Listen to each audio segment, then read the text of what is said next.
પાયો નંખાય એ પહેલાં જ કાગળ ઉપર ફ્લેટનો તમામ સ્ટોક જે છે એ વેચી દેવાનો અને ગ્રાહકો પાસેથી જે એડવાન્સ રકમ મળી હોય એનો ઉપયોગ આગામી પ્રોજેક્ટ શરૂ કરવા માટે કરી દેવાનો। દુનિયાની સૌથી મોટી રિયલ એસ્ટેટ કંપનીઓમાં જેની ગણના થતી હતી એવી ચીનની એવરગ્રેન્ડ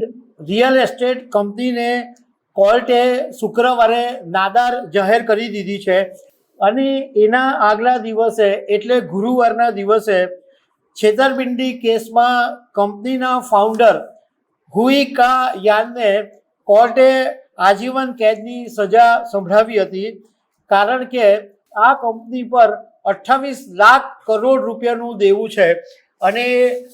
બહુ મોટી છેતરપિંડી કરી છે, એટલે કોર્ટે આ પગલું લીધું છે। તો આના વિશે હું તમારી સાથે વાત કરીશ। મારું નામ રાજેશ શાહ છે અને તમે જોઈ રહ્યા છો ગુજરાતના સૌથી મોટા ડિજિટલ ન્યૂઝ પ્લેટફોર્મ ખબરછે.com। ચીનની એક કંપની રિયલ એસ્ટેટની એક કંપની કે જે આખી દુનિયામાં જે સૌથી મોટી રિયલ એસ્ટેટ કંપનીઓ છે એમાં જેની ગણના થતી હતી અને 2017-18ની અંદર આ કંપની સૌથી મૂલ્યવાન રિયલ એસ્ટેટ કંપની બની ગઈ હતી અને એ વખતે કંપનીનું જે વેલ્યુએશન હતું એ $400 બિલિયન હતું। હવે શું કામ આ કંપનીનું પતન થયું એના વિશે તમારી સાથે વાત કરું એ પહેલાં આ જે એવરગ્રેન્ડના જે ફાઉન્ડર છે હુઈ કા યાન, એની સ્ટોરી બહુ ખતરનાક છે। એની સ્ટોરી એવી છે કે એક ગરીબ છોકરો હુઈ વાન એક ગરીબ પરિવારમાં જન્મેલા અને જેવી રીતના ગરીબ પરિવારમાં પણ જે બાળકો હોય એ મોટા મોટા સપના જોતા હોય એવી રીતના આ હુઈએ પણ શહેરોના સપનોના સોદાગર બની અને સૌથી અમીર વ્યક્તિ બનવાની સંઘર્ષ કર્યો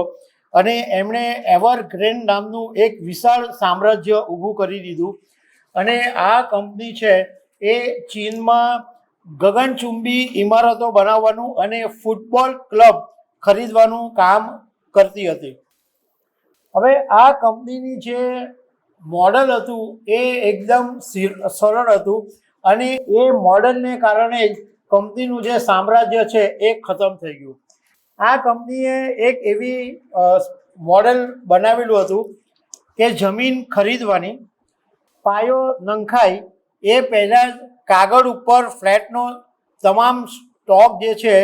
એ વેચી દેવાનો અને ગ્રાહકો પાસેથી જે એડવાન્સ રકમ મળી હોય એનો ઉપયોગ આગામી પ્રોજેક્ટ શરૂ કરવા માટે કરી દેવાનો અને આ જ વ્યવસ્થાને કારણે પત્તાના મહેલની જેમ આ કંપની તૂટી પડી, કારણ કે એનું જે સામ્રાજ્ય હતું એ જંગી દેવા પર ટકેલું હતું, બેંકોની લોન ઉપર ટકેલું હતું અને જેવી સરકારે લોન ઉપર બ્રેક મારી લોન બંધ કરી દીધી એટલે આ એવરગ્રેન્ડ કંપનીનું જે સામ્રાજ્ય છે એ આખું પતન થઈ ગયું। એવરગ્રેન્ડ કંપની છે એ ચીનમાં હવે ઇતિહાસ બની ગઈ છે અને એની પાછળ 280 શહેરોની અંદર ફેલાયેલા લગભગ 1300 જેટલા અધૂરા પ્રોજેક્ટ છે અને 28 લાખ કરોડનું વિશાળ દેવું છોડી દીધો છે। ચીનની કોર્ટે કંપનીને સંપૂર્ણ બંધ કરવાના આદેશ પર મોહર પણ મારી દીધી છે। આ આખી કેસ એવો છે કે ચીનના ગુઆંગઝની કોર્ટે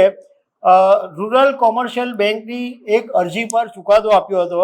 અને કોર્ટે માન્યું કે કંપની દેવું ચૂકવવામાં પૂરી રીતે અસમર્થ છે અને એના માટે કોર્ટે આજીવન કેદની સજા ફરમાવી, હુઈની તમામ સંપત્તિઓને જપ્ત કરી લેવામાં આવી અને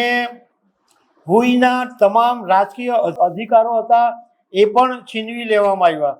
અને આ શેન્ઝનની જે કોર્ટ છે એણે એવરગ્રેન્ડ કંપનીની એક પેરન્ટ કંપની છે ચાઇના એવરગ્રેન્ડ, એની ઉપર 7 અરબ યુઆનનો દંડ પણ ફટકારેલો છે। હવે આ કંપનીના પતન પાછળનું મુખ્ય કારણ એ છે કે ચીને 2020માં એક 3 રેડ લાઇન્સ પોલિસી જાહેર કરી અને આ પોલિસી જાહેર કરવા પાછળનો હેતુ એ હતો કે જે ડેવલપરો મોટી મોટી લોન લઈને ધંધો કરતા હતા એમને બંધ કરી દેવાનો હતો, એમને રોકવાનો હતો. એટલે સરકારે આ એવરગ્રેન્ડની જે લોન હતી એને બ્રેક મારી દીધી. એને કારણે એવરગ્રેન્ડને જે